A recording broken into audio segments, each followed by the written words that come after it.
Здравейте! Днес решихме да се разходим из парковете на района Спарухово и в момента приключи нашата разходка в парка на квартал Галата. Доколкото виждам аз, единственият парк, който се поддържа, това е централния на квартал Аспарухово.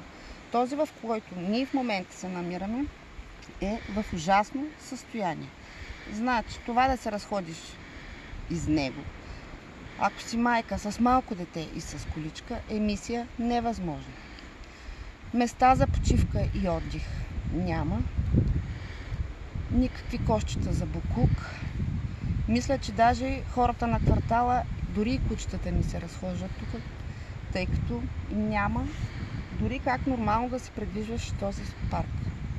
За съжаление, това е нещо много красиво, много голямо, което е оставено да се занамарява, може би с десетилетия.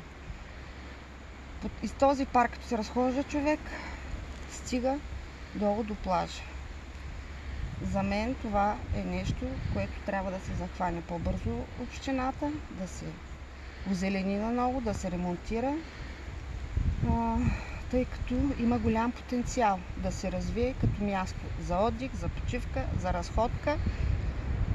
Разбирам, че дори и след като се извършат тези дейности, би следвало да се инвестира и в някакъв частен бизнес долу на плажа, да се развие някаква икономика. Но естествено, за тази цел трябва да има някой кмет, който да мисли в тази посока. Просто съжалявам, че го виждам в това състояние този парк.